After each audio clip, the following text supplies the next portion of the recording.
ingin mengingatkan kepada bangsa Indonesia, wahai bangsa Indonesia, berhati-hatilah. Berhati-hatilah, cermatlah, istikharahlah, mintalah petunjuk kepada Allah. Bersatulah, duduklah dengan kepala yang dingin, karena sekali kita salah di dalam melangkah, dan itu terkait dengan politik, maka kita akan mengarah kepada apa yang terjadi di negara-negara itu, dan untuk mundur kembali, itu adalah suatu hal yang sulit, bahkan hampir mustahil.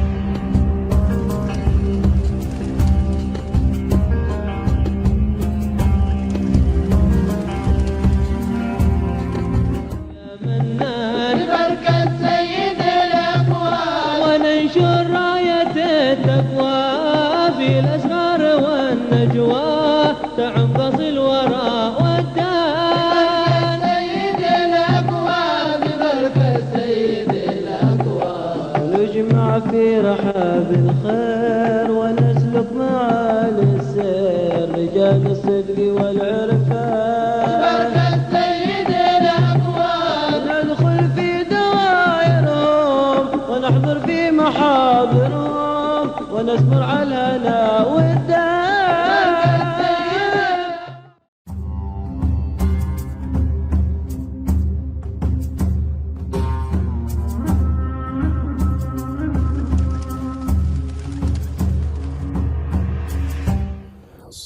Satu hal yang saya lihat bahwa Habib Umar sangat cerdas sekali di dalam membaca suasana, di dalam menyikapi keadaan. Tetapi Habib Umar kecerdasannya bukan kemudian membuat teori baru, tetapi tetap dengan teori yang dengan metode manhaj, kita katakan manhaj ya. Manhaj yang beliau jalankan selama ini, hanya beliau berusaha untuk bagaimana mengambil jalan tengah ketika harus berhadapan dengan sesuatu yang agak berbeda dengan tahun-tahun sebelumnya. Katakanlah masalah politik yang terjadi di Indonesia sekarang ini, tahun politik di Indonesia ini menjelang Pilpres. Ada tarik-menarik dari beberapa pihak untuk mengeksiskan Habib Umar berada pada pihaknya, sehingga banyak klaim yang kadang-kadang disampaikan oleh beberapa pemain politik yang ada di negeri ini. Tetapi apakah Habib Umar kemudian menolak atau menyangkal? Tidak. Kenapa? Karena Habib Umar melihat dari sisi lain yang harus juga dihargai. Katakanlah ada 2 atau 3 kontestan politik. Habib Umar melihat ini satu manusia yang ketika dia diizinkan oleh Allah akan memimpin negeri, di mana negeri ini adalah merupakan tujuan dan lahan dakwah daripada beliau. Yang kedua, kalau seandainya dia muslim, maka bukankah lebih baik dia menjalin hubungan, setidaknya kenal, sebelum kemudian barangkali dia menjadi presiden, bahwa Habib Umar sudah punya perkenalan dengan dia. Dan yang ketiga, seandainya dua-duanya muslim, siapakah yang harus dipilih?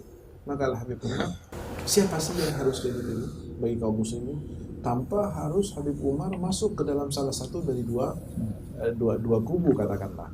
Bahwa Habib Umar sudah dalam taklimnya, dalam ceramahnya itu sudah memberikan gambaran yang jelas kepada orang. Kalau kamu harus berhadapan dengan masalah politik, pilpres, pilkada dan sebagainya, apa yang saya sampaikan itu sudah menjadi dasar buat kamu untuk nuranimu menentukan pilihan kepada si A ataupun si B.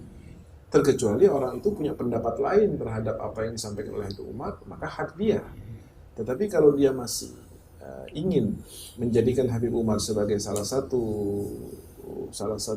inspirasinya di dalam melakukan tindak pemilihan di dalam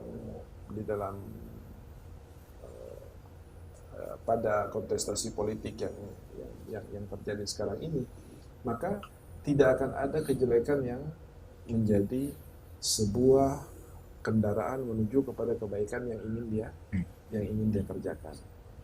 Dengan siapapun Habib Umar baik. Bahkan pernah satu kali viral di sosmed, Habib Umar sedang berfoto dengan orang Kristen, sedang berfoto dengan beberapa pastor di luar negeri. Timbul pertanyaan, kenapa Habib Umar harus lakukan itu? Ketika itu disampaikan kepada Habib Umar balik bertanya, kenapa kalau saya lakukan itu? Bukankah Nabi SAW juga pernah berkumpul dengan orang-orang kafir? Bahkan ketika turun ayat surat Abasa wa Tawalla itu teguran dari Allah secara halus kepada Nabi Muhammad, bahwa ketika Nabi Muhammad sedang bertemu dengan orang-orang kafir, ada salah satu sahabat muslim yang bernama Ibnu Ummi Maktum datang kepada Rasul karena dia tidak melihat, maka dia memotong omongannya Rasul, mengatakan, ya Rasulullah, ajarilah aku agama. Rasul SAW pada saat itu bereaksi wajahnya, karena kalau kamu kapan saja, tapi kalau orang ini sulit untuk saya ketemu dengannya kecuali di momen-momen tertentu seperti ini. Pertanyaannya adalah bahwa Nabi pada saat itu duduk dengan orang-orang kafir.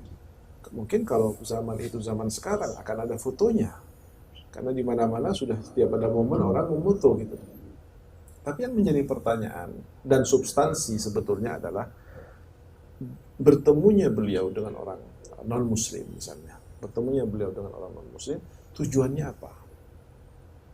Tujuannya beliau adalah tujuan-tujuan yang mulia. Ingin menyampaikan bahwa ada penyampaian yang bersifat lakum dinukum waliyadin. Antara Anda dengan saya saling meyakini kekafiran, bahwa Anda menurut saya kafir, saya menurut Anda kafir. Tetapi tidak harus keyakinan ini diungkapkan secara terbuka sehingga kemudian membuat antara kami dengan Anda harus berantem. Karena dari sekedar masalah anggapan kafir atau tidak kafir, iman atau tidak iman, sebagai manusia dan sebagai satu bangsa, banyak pekerjaan-pekerjaan yang bisa kita lakukan tanpa harus ada pertentangan. Misalnya masalah pendidikan, masalah pengentasan kemiskinan, masalah kebersihan, masalah keamanan, itu yang tidak perlu diperdebatkan. Artinya ketika kita kemudian di satu sisi memang secara agama berbeda, tetapi masih banyak sisi-sisi yang lain di mana Anda sebagai seorang Nasrani dengan saya sebagai seorang Muslim masih bisa bekerja sama. Bukan untuk membangun agama saya atau agama Anda, tetapi bahwa kita sebagai satu bangsa yang hidup, minum, dan makan dari air Indonesia dan dari makan Indonesia masih bisa bersama-sama membangun bangsa Indonesia.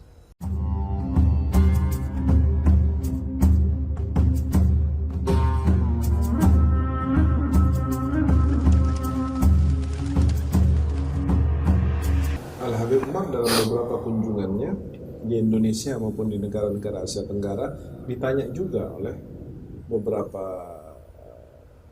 pakar dengan pertanyaan yang sama nadanya seperti yang ditanyakan kepada Habib Abu Bakar Masyhur misalnya. Anda ini mengajarkan kami Islam, mengajarkan kami, mengingatkan kami sesuatu, tetapi Anda apakah tidak sadar bahwa Anda adalah orang yang gagal menjaga darah Anda? Lalu kenapa Anda kok justru di sini ceramahnya, di sini berkiprahnya? Ada dua hal. Yang pertama, negara-negara itu terjadi konflik karena mereka tidak mendengarkan nasihat dan himbauan serta arahan dari orang-orang seperti Habib Abu Bakar Masyhur, Habib Salim Asy-Syadzili, dan Habib Umar bin Habib, dan orang-orang yang di atas beliau atau satu level dengan beliau seperti Syekh Said Al-Buti di Suriah. Sudah jauh-jauh hari mereka mengatakan jangan dan jangan. Ini loh yang lebih baik. Jangan kamu begini. Tetapi ketika fatwa beliau, arahan beliau tidak lagi didengarkan, maka kemudian terjadilah apa yang terjadi, karena memang sekali berapa ketokohan seseorang, kekuatan politik kadang-kadang juga lebih masif di dalam mempengaruhi kondisi, sehingga terjadilah kondisi yang terjadi di Irak, di Suriah, di Libya, dan seterusnya. Itu yang pertama. Hal yang terjadi itu karena mereka tidak mau lagi mendengarkan atau mengabaikan atau menganggap remeh apa yang betul-betul diharapkan oleh tokoh-tokoh ini untuk jangan sampai dikerjakan. Yang kedua, bahwa adanya Habib Umar di Indonesia ini seperti yang saya sampaikan di awal, perhatian beliau terhadap negara terbesar umat Islamnya di dunia, kemudian bagaimana sambungan dan hubungannya dengan Makkah, Madinah, Yaman, dan negara-negara Arab lainnya. Kemudian di Indonesia menjadi subur sekali umat Islam dan amalia-amalia keislaman, pesantren dan seterusnya. Maka Habib Umar ingin mengingatkan kunjungan beliau ke Indonesia, sebagaimana Habib Bakar Masyhur sebelumnya dan ulama-ulama yang lain, Syekh Al-Azhar, ingin mengingatkan kepada bangsa Indonesia, wahai bangsa Indonesia, berhati-hatilah, cermatlah, istikharahlah, mintalah petunjuk kepada Allah, bersatulah, duduklah dengan kepala yang dingin, karena sekali kita salah di dalam melangkah, dan itu terkait dengan politik, maka kita akan mengarah kepada apa yang terjadi di negara-negara itu, dan untuk mundur kembali, itu adalah suatu hal yang sulit, bahkan hampir mustahil. Nah, inilah yang kemudian menjadi salah satu tugas para ulama-ulama kita, bekerja sama, bersinergi dengan ulama-ulama yang ada di Nusantara, seperti yang tergabung dalam Nahdlatul Ulama misalnya, untuk bersama-sama memikirkan. Karena negara ini kan hanyalah batasan manusia, tetapi batasan keagamaan, batasan Islam, itu tidak ada. Semua yang ada di muka bumi ini sebagai seorang muslim adalah bersaudara. Dan mereka masih tetap menganggap bahwa yang Islam di Indonesia, yang Islam di Yaman, yang Islam di Amerika, yang Islam di Afrika, itu adalah muslim yang satu sama lain wajib saling peduli dan memiliki keterikatan antara satu dengan lain, seperti yang dikatakan oleh Nabi SAW dalam hadisnya, bahwa al-muslim dengan satu orang muslim dengan muslim lainnya seperti bangunan yang saling menguatkan. Itu yang dilakukan oleh Habib Umar di Indonesia. Selain beliau ingin lebih mempertajam apa yang beliau inginkan daripada misi dakwah, beliau juga ingin ikut menjaga Indonesia agar jangan sampai terjadi seperti negara-negara yang sudah terjadi. Hal yang menarik ketika Habib Abu Bakar Masyhur di salah satu universitas di Indonesia, beliau ditanya dengan pertanyaan yang sama. Dia bilang, kenapa ente susah sulit? Ditanya dengan pertanyaan yang sama, kenapa Anda bersusah-susah untuk mengurus negara kami, sementara Anda tinggalkan negara Anda yang berantakan seperti itu? Anda mengajarkan kami bagaimana caranya menjadi Islam yang rahmatan lil alamin, Islam yang baik, sementara negara Anda berantakan. Ini suatu hal yang membuat kami seakan-akan tidak percaya kepada Anda. Anda gagal di sana. Kenapa Anda mau mengajari kami di sini yang sudah aman? Habib Bakar Masyhur mengatakan bahwa kalian mengetahui Islam itu dari kami. Dan kalian sudah mulai berubah sekarang, mengarah kepada hal-hal yang terjadi di negara-negara sana. Oleh karena ini adalah sesuatu yang kami juga merasa memiliki, yang telah dibawa ke Indonesia, maka kami wajib menjaga dan mengingatkan Anda sekalian bahwa Anda telah menjadikan Islam yang Anda jalankan ini sudah sedikit ada perubahan, dan kalau ini dibiarkan maka akan bergulir kepada sesuatu di mana Islam yang dibawa oleh leluhur-leluhur kami, guru-guru kami ke Indonesia ini akan menjadi Islam sama seperti yang terjadi kepada negara-negara yang sudah terjadi.